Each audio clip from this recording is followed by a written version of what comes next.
নমস্কাৰ টাইমেটৰ ধৰকলৈ লৈ আহিছো এটা গুৰুত্বপূৰ্ণ খবৰ আৰু বিটিচিৰ চিফ হৈ থাকিব প্ৰমোদ বড়ো আৰু এই কথা ইতিমধ্যে এখন গুৰুত্বপূৰ্ণ মন্তব্য কৰিছে হিমন্ত বিশ্ব শৰ্মাই আৰু তেওঁ উল্লেখ কৰিছে যে যি আদালতে যি নিৰ্দেশনা দিছে স্থিতাৱস্থা বাহাল ৰখাৰ সন্দৰ্ভত আৰু ইয়া প্ৰমোদ বড়োৰ বাবে ভাল খবৰ বুলিহে তেওঁ মন্তব্য কৰিছে আমি টাইমেটৰ দৰ্শকসকলক এই মুহূৰ্তত জনাব বিচাৰিছো সেই খবৰ প্ৰমোদ বড়োৱে হৈ থাকিব বিটিচিৰ চিফ UPPL আৰু বিজেপিৰ চৰকাৰে থাকিব বিটিচিত UPPL আৰু বিজেপিৰ চৰকাৰে থাকিব বিটিচিত আদালতৰ নিৰ্দেশনাক লৈ গুৰুত্বপূৰ্ণ মন্তব্য কৰে হিমন্ত বিশ্ব শৰ্মাই প্ৰমোদ বড়োৰ বাবে এয়া ভাল খবৰহে বুলি মন্তব্য কৰে হিমন্ত বিশ্ব শৰ্মাই আদালতে যি স্থিতাৱস্থা বাহাল ৰখাৰ বাবে যি নিৰ্দেশনা দিছে বিটিচিত আৰু সেই নিৰ্দেশনা প্ৰমোদ বড়োৰ বাবে ভালহে বুলি উল্লেখ কৰিছে আৰু বিটিচিত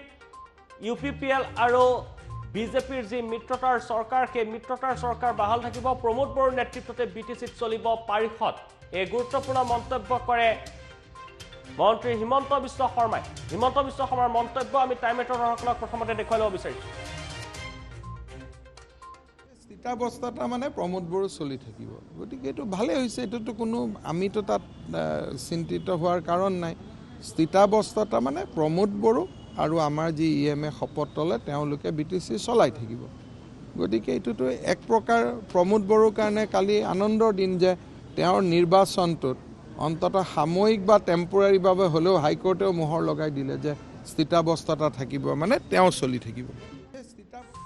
আৰু এয়া আছিল হিমন্ত বিশ্ব শৰ্মাৰ ভাষ্য হিমন্ত বিশ্ব শৰ্মাই আন এক গুৰুত্বপূৰ্ণ মন্তব্য কৰিছে 2021 নিৰ্বাচন সন্দৰ্ভত গুৰুত্বপূৰ্ণ মন্তব্য কৰিছে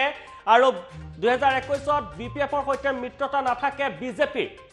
বিপিএফৰ সৈতে বৰ্তমান সময়ত যি মিত্ৰতাৰ চৰকাৰ চলি আছে সেই মিত্ৰতা 21 নাথাকে আৰু UPPLৰ সৈতেহে নিৰ্বাচনী মিত্ৰতা কৰিব বিজেপিয়ে 21 বিধানসভা নিৰ্বাচনত UPPLৰ সৈতেহে মিত্ৰতা কৰিব আৰু বৰ্তমান সময়ত বিপিএফ আৰু বিজেপিৰ মাজত দূৰত্ব বৃদ্ধি পোৱা দেখিবলৈ পোৱা গৈছে বৃদ্ধি পাইছে এতিয়া বিজেপি আৰু বিপিএফৰ দূৰত্ব মন্ত্ৰী হিমন্ত বিশ্ব শৰ্মাই স্পষ্টকৈ এই কথা উল্লেখ কৰিছে যে বিপিএফৰ সৈতে তেওঁলোকৰ কোনো ধৰণৰ বৰ্তমান সময়ত মিত্ৰতা নাই আৰু 21ত UPPLৰ সৈতেহে মিত্ৰতা কৰিব আৰু যি চৰকাৰ বৰ্তমান সময়ত চলি আছে সেয়া 21লৈকে বাহাল থাকিব কিন্তু 21ত UPPLৰ সৈতেহে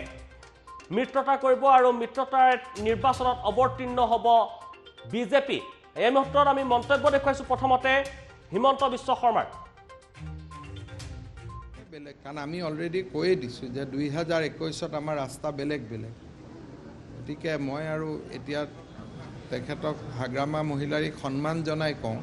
যে এতিয়াতো আৰু তেখেতক মোক লগ কৰা কোনো মোৰ কাৰণে প্ৰয়োজন নাই তেওঁ মোক লগ কৰাৰ প্ৰয়োজন নাই ময়ো তেওঁক লগ কৰাৰ প্ৰয়োজন নাই কাৰণ আমাৰ ৰাস্তা ইতিমধ্যে বেলেগ বেলেগ আৰু আমি 2021ত যিহেতু আমি অলৰেডি সিদ্ধান্ত লৈছোঁ যে UPPL আমাৰ লগত থাকিব গতিকে এতিয়া মই হাগ্ৰামা মহিলাৰীক লগ কৰি কি পাম বা তেওঁৱে মোৰ পৰা কি পাব আৰু এয়া আছিল হিমন্ত বিশ্ব শৰ্মাৰ মন্তব্য এই মুহূৰ্তত আমি নিউজ ডেস্কত গৈছো আছে এক্সিকিউটিভ এডিটৰ জ্যোতিদীপ বৈশ্য আছে জ্যোতিদীপ বৈশ্য পোনপটীয়াভাৱে আপোনাৰ ওচৰলৈ আহিছো ইতিমধ্যে হিমন্ত বিশ্ব শৰ্মাই এটা গুৰুত্বপূৰ্ণ মন্তব্য কৰিছে যে বিপিএফৰ সৈতে এটা দূৰত্ব বৃদ্ধি পোৱা দেখিবলৈ পোৱা গৈছে বিজেপিৰ আৰু তেওঁ মন্তব্য কৰিছে যে UPPLৰ সৈতেহে 21ত মিত্ৰতা কৰিব বিজেপিয়ে হয় এটা কথা চাওক দীপাংকৰ বিটিচিৰ নিৰ্বাচনৰ পাছতে দেখিবলৈ পোৱা গৈছিলে বিজেপিয়ে বিটিচিত UPPLৰ সৈতে মিত্ৰতা কৰিছিল আৰু বিপিএফৰ লগত মিত্ৰতা নাছিলে বা তাৰ পিছত তেওঁলোকে চৰকাৰ গঠন কৰিলে এই বিষয়টোক লৈ চৰ্চা চলিছিলে এটা কাৰণতে কিয়নো বিপিএফে প্ৰায় 17খনকৈ আসন তেওঁলোকে তাত পাইছিলে আৰু সিংগল লাৰ্জেষ্ট পাৰ্টি হিচাপে পৰিগণিত হৈছিলে প্ৰশ্ন উত্থাপিত হৈছিলে বিপিএফে চৰকাৰ গঠন কৰিব নেকি চৰকাৰ গঠনৰ কুচকাৱাজ বিভিন্ন সময়ত চলি আছিলে প্ৰথম অৱস্থাত হোটেল লিলি তাৰ পিছত তাজ বিভান্ডা কিন্তু ডক্টৰ হিমন্ত বিশ্ব শৰ্মাই আজি সংবাদ মাধ্যমৰ আগত কৈছে যে প্ৰমোদ বড়োৱে এতিয়া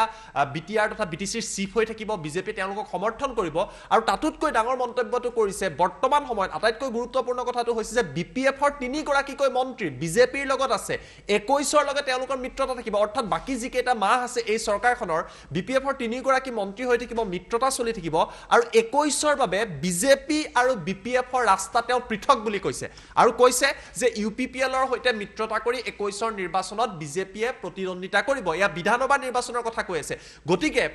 বিভিন্ন ৰাজনৈতিক মহলত চৰ্চা আছিলে যে হাগ্ৰামা মহিলাৰে কিবা পৰিকল্পনা কৰি আছে নেকি যিসকল সদস্য আছে ইউপিপিএলৰ কোনো সদস্য বা বিজেপিৰ কোনো সদস্যক তেওঁ আনি পৰিষদখন পুনৰবাৰ গঠন কৰাৰ চেষ্টা কৰিব নেকি আইনী যুঁজ ইতিমধ্যে চলি আছে আইনী যুঁজৰ কথা আমি ইতিমধ্যে জনাইছো কালি এটা কথা স্পষ্ট কোৱা হৈছে বিপিএফৰ তৰফৰ পৰা হাগ্ৰামা মহিলাৰ তৰফৰ পৰা কোৰ্টত চেলেঞ্জ কৰা হৈছিলে বিষয়টোক লৈ বৰ্তমান সময়ত চিতা অৱস্থা থাকিব বুলি কৈছে কিন্তু আইনী যুঁজ চলি থকাটো এটা সম্পূৰ্ণ বিপৰীত বিষয় আৰু ৰাজনৈতিকভাৱে এটা কথা স্পষ্ট হৈ পৰিছে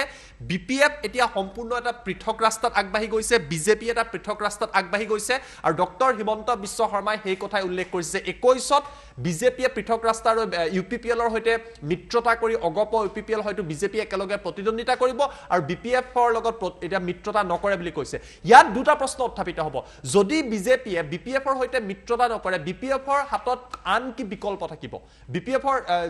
বৰ্তমান সময়ত তেওঁলোকৰ 12 গৰাকীকৈ বিধায়ক আছে তেওঁলোকৰ লগত আন কোনসমূহ দলৰ লগত মিত্ৰতা কৰিব কংগ্ৰেছৰ লগত বিপিএফ যাব পাৰে নেকি এই প্ৰশ্নটো থাকিব বা নতুন যিকেইটা ৰাজনৈতিক দল হৈছে হেয়া লাগিলে এজেপি হওক ৰাইজৰ দল হওক তাৰ লগত বিপিএফৰ কিবা বুজাবুজি থাকিব নেকি এনেকুৱা এটা চৰ্চা এতিয়া ৰাজনৈতিক মহলত 2021ৰ আগত আৰম্ভ হৈছে আপুনি যদি চাই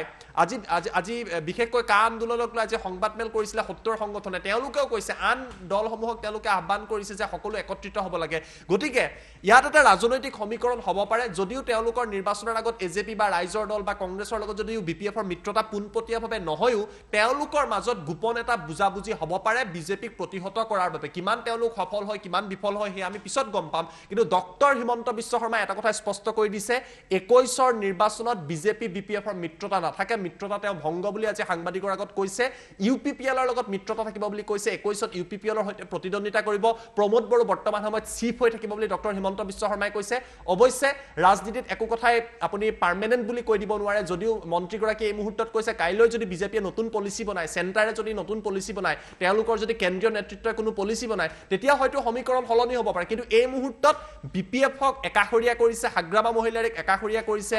বিজেপিয়ে ভাৰতীয় জনতা পাৰ্টি আৰু ডক্টৰ হিমন্ত বিশ্ব শৰ্মাই কৈছে যে 21ত বিপিএফৰ লগত বিজেপিৰ সম্পৰ্ক নাথাকে পৃথক ৰাস্তাত এই মুহূৰ্তত বিজেপি গৈছে পৃথক ৰাস্তাত বিপিএফ গৈছে গতিকে নামতহে এতিয়া মাত্ৰ বাকি যিকেইটা মাহ বাকি আছে বিপিএফৰ 3 গৰাকী মন্ত্ৰী থাকিব আৰু মিত্ৰতা চলি থাকিব 21ত ইউপিপিএলৰ সৈতে লগ হৈ নিৰ্বাচন খেলিব বুলি এই মুহূৰ্তত আজি ডক্টৰ হিমন্ত বিশ্ব শৰ্মাই কৈছে কিন্তু ৰাজনৈতিকভাৱে পলিটিক্যালি 2021ৰ নিৰ্বাচনৰ বাবে এটো যথেষ্ট সিগনিফিকেন্ট দীপাংকৰ হয় জ্যোতি বৈশ্য যেহেতু বিটিসিত বৰ্তমান সময়তো বিপিএফৰ শক্তি নুই কৰিব নোৱাৰি যেহেতু দেখিবলৈ পোৱা গৈছে 16খনকৈ এখন বিটিসিত যি নিৰ্বাচন 16খনকৈ এখন তেওঁলোকে একক সংখ্যাগৰিষ্ঠ দল হিচাপে তেওঁলোকে লাভ কৰিবলৈ সক্ষম হৈছে আৰু বৰ্তমান তেওঁলোকৰ লগত 12 গৰাকীকৈ বিধায়ক আছে আৰু 2021ত তেওঁলোকে আসলতে বিপিএফৰ যে শক্তিহীন সেই কথা বৰ্তমান সময়ত নুই কৰিব নোৱাৰি এটা কথা স্পষ্ট হৈ পৰিছে হাগ্ৰামা মহিলাৰীয়ে 17 বছৰ তাত শাসন কৰিছিলে বিপিএফৰ তাত 17 বছৰ শাসন আছিল আৰু তাৰ পাছত এন্টি ইনকামবেন্সি এটা স্বাভাৱিকভাৱে আহি যায় কিন্তু ইমানখিনি এন্টি ইনকামবেন্সি ফেক্টৰ থকাৰ পিছত বিজেপিয়ে ধাৰাবাহিকভাৱে প্ৰচাৰ চলোৱাৰ পিছত প্ৰমোদ বড়োৰ নিচিনা এগৰাকী শক্তিশালী নেতা ইউপিপিএলত আত্মপ্ৰকাশ কৰাৰ পিছতো হাগ্ৰামা মহিলাৰীৰ বৰ্তমান সময়তো যে বিটিসি অঞ্চলত বড়ো ভোটাৰৰ মাজত জনভিত্তি আছে এই নিৰ্বাচনটোৱে সেই কথাই কিন্তু প্ৰমাণ কৰিছে जितु हाग्राबा महिलारीर বাবে আৰু বিপিএফৰ বাবে এটা প্লাস পইণ্ট যে তেওঁলোকে ভাবিব পাৰে জনতা তেওঁলোকৰ কাখৰ পৰা 17 বছৰৰ পিছতো আতৰি যোৱা নাই এটা বিজেপিৰ বাবে বা ইউপিপিএলৰ বাবে বিশেষকৈ বিজেপিতকৈ ইউপিপিএলৰ বাবে আটাইতকৈ ডাঙৰ প্ৰত্যাহ্বান হ'ব যে 21ৰ বিধানসভা নিৰ্বাচনত কি দৰে বিপিএফৰ ভোটাৰখিনিক তেওঁলোকে নিজৰ পালে লৈ আহিব পাৰে বা হলনি কৰিবলৈ কিমান দূৰ সক্ষম হ'ব এই কথাটো হয়তো বিজেপিৰ নেতৃত্বই আলোচনা কৰিব কিন্তু এই মুহূৰ্তত ডক্টৰ হিমন্ত বিশ্ব শৰ্মাই আজি যিটো মন্তব্য কৰিছে তেওঁ কৈছে হাগ্ৰাবা মহিলাৰীক মই লগ কৰাৰ প্ৰয়োজন নাই হাগ্ৰাবা মহিলাৰীও মোক লগ কৰাৰ প্ৰয়োজন নাই এই কথাবিলাক এটা কাৰণে আপেক্ষিক কিয়নো সময়ৰ লগে লগে সকলো প্ৰেক্ষাপট সলনি হয় হাগ্ৰামা মহিলাৰী বৰ্তমান সময়তো বিপিএফ যে শক্তিশালী হৈ আছে যিদৰে নিৰ্বাচনী প্ৰচাৰত বিজেপিৰ তৰফৰ পৰা কোৱা হৈছিল ইউপিপিএলৰ তৰফৰ পৰা কোৱা হৈছিল একদম পৰিৱৰ্তন আহিব বিটিসিত ঢৌ আহিব তেনেকুৱা ঢৌ কিন্তু নাহিলে সুনিশ্চিতভাৱে বিজেপিয়ে যথেষ্ট ভাল কৰিছে ইউপিপিএলে আশানুৰূপ ফলাফল তেওঁলোকে দিব নোৱাৰিলে আৰু বিপিএফে মানুহে ভবাতকৈ কিন্তু বহু ভাল ফলাফল কৰিলে বিপিএফৰ শক্তি আছে হাগ্ৰামা মহিলাৰীক একেবাৰে নুই কৰি দিব নোৱাৰে যিমানে ডক্টৰ হিমন্ত বিশ্ব শৰ্মা বা বিজেপিয়ে নকক সেই কথা হয়তো তেওঁলোকে গম পায় গতিকে মন্তব্যত যদিও কৈছে পৃথক পৃথক ৰাস্তাত তেওঁলোক আগবাঢ়ি গৈছে কিন্তু আপোনালোকে চাব নিৰ্বাচনৰ সময়ত যিদৰে ভাষাৰ যিটো সুখ আছিলে যি ভাষা ব্যৱহাৰ কৰিছিলে সেই ভাষা সলনি হৈছে যথেষ্ট নৰম ভাবে এই কথা উল্লেখ কৰা হৈছে গতিকে এটা কথা স্পষ্ট ইউপিপিএলত বৰ্তমান সময়ত বিটিচিত ইউপিপিএল আৰু বিজেপিৰ চৰকাৰ থাকিব হেয়া স্পষ্ট হৈ পৰিছে প্ৰমোদ বড়ো চিফ হৈ থাকিব 21ৰ নিৰ্বাচনত ডক্টৰ হিমন্ত বিশ্ব শৰ্মাই কোৱা মতে